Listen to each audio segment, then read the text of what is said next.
everyone, welcome back to my channel, Adventures of Japan. If you are preparing for ALT interview with Borderlink, then you are at the right place.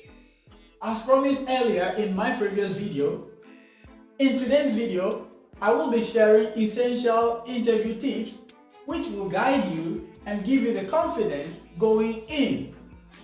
But first, have you subscribed to this channel yet? If not, why don't you subscribe and ring the bell to stay connected about ALT life and life of foreigners in Japan in general. Let's dive into it. In today's video, I will be breaking everything into two sessions. 1. Body language and engagement, and 2. Common interview questions and best responses. And by the way, no answer is wrong as far as you can convince the listener. Let's keep going. First, body language and engagement. With this, you need to dress professionally. Even though it's going to be an online interview, you still have to dress professionally.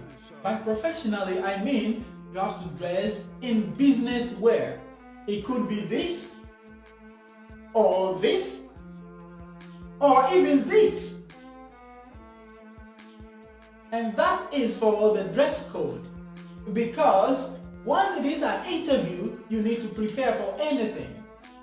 Let me share my personal experience with you. When I first interviewed with Borderlink, I thought it was an online interview, so I wasn't prepared in terms of wearing any business attire. And to be honest with you, that demoralized me when I saw everyone dressed in suits and whatever. So, I advise you, in order not to feel how I felt, kindly dress as professional as you can. Engagement.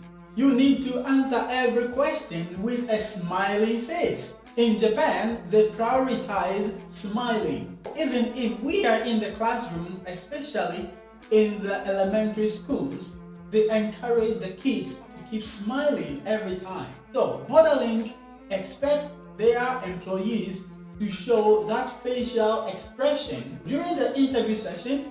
Even if you are not speaking, kindly show a smiling face. Just smile for smiling's sake, just as I'm doing now. Next is how you act when your colleagues are speaking. Borderlink has 2 interview sessions. The first one, normally the employees or the applicants are going to be maximum of 5. And so even if you are not speaking and someone is speaking, you need to show respect. As if you are nodding if the person is speaking, whether it is making sense to you or not, kindly show respect by nodding, smiling, and in that way, the coordinator might see you as being showing respect to others.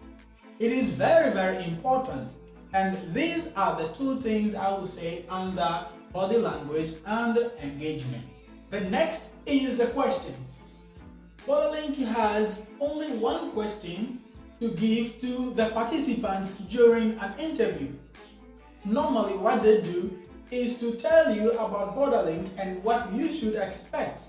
And that is why they say preliminary interview and orientation. And so during this time, they might ask questions about how can you handle a problematic child in class, or how would you deal with the problems of team teaching during your lessons. And in such situations, let's take the first question for example. How would you handle a problematic child in class? And they would give you about 10 minutes for you to discuss among yourselves while the coordinator is listening to your answers. So you take turns to talk about your answers, and you can decide to go first.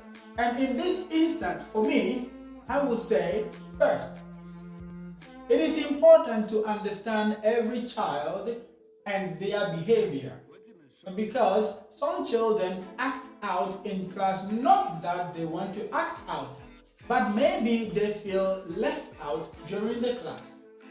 And the best thing for me to do in order to solve this problem is to first understand why the child is behaving the way he or she is behaving. And in doing so, I will first try to include more games, more activities in my lesson to see if the child will come along and stop disrupting the class. And if that did not work, I will go further to talk to the homeroom teacher. Remember, you are being an ALT, assistant language teacher, so you have a homeroom teacher. So I will talk to the homeroom teacher to assist and deal with the problem, since they know every child and their way of studying. And don't forget, you are there as an ALT and you are bringing a different culture. Where you are from, maybe you can reprimand the child. But for me, in that question, I wouldn't say I will reprimand the child, because saying that would mean you are introducing punishment, and it is not something you should talk about. And so, I will simply say, instead of reprimanding the child, I would rather focus on engaging the child to understand why he or she is behaving that way. I will rather introduce more games, as I said earlier, and try to lure him. In doing so, you will find out that the child may pay attention. During my time, when a question of this kind was asked, what I said was the use of proximity approach. And what is the proximity approach? It is one of the approaches that is used in classroom management, during which, as a teacher, you intentionally move towards a disruptive child and position yourself around that child while delivering your lesson. Of course, in our classroom, we have different types of learners: the visual, the auditory, and the tactile. But in that situation, you need to intentionally position yourself for some time around that child while delivering your lesson. And when you do that, you are going to subtly prevent that child from disrupting your lesson and also compel him or her to pay attention during class. And that is about the proximity approach. You can also include your approach in your answer. If you have been a teacher or you have experience teaching, then you can bring all your experiences on board to talk about your answer, which will give it a professional touch and make it stand out. I have put a lot of sample questions into one file as a Word document, which I will be leaving in the description of this video. But of course, teaching is an art. And in that sense, your answer could be your original answer. So I have provided a guide answer, but it is left to you to develop that answer to suit your belief and your philosophy about teaching. So feel free, go through them, and if you find them interesting, don't forget to leave your comments in the comment section of this video.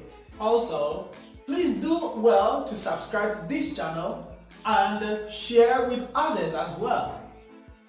With all these tips at your fingertips, I believe you are confident going into this interview with Borderlink. Don't be worried, just be yourself and speak your mind with confidence, because that is something they look for in their employees. Be bold while answering your questions. Don't be shy. Just feel free, speak your mind with confidence, because someone once said to me, make mistakes with confidence. It counts a lot. I have encountered most interviewers after the interview, when I asked them, how was my performance? And they said boldly, oh well, we like to say we admire your confidence level and blah blah blah, you know. So please be confident in whatever you say. And with this, I believe you can blow your interview with confidence. That will be all in this video. If you want to contact me for personal guidance or whatever, feel free to check the description of this video, check the about, and you can get to me through various means. For one-on-one contact, if you want to be private, that's fine. I will be there to assist you, to see you through your journey as an ALT in Japan. Don't forget to subscribe as well, ring the bell, share with others as always, and stay tuned for more. Until then, I will see you in the next video. I am always Mr. Don't Give Up.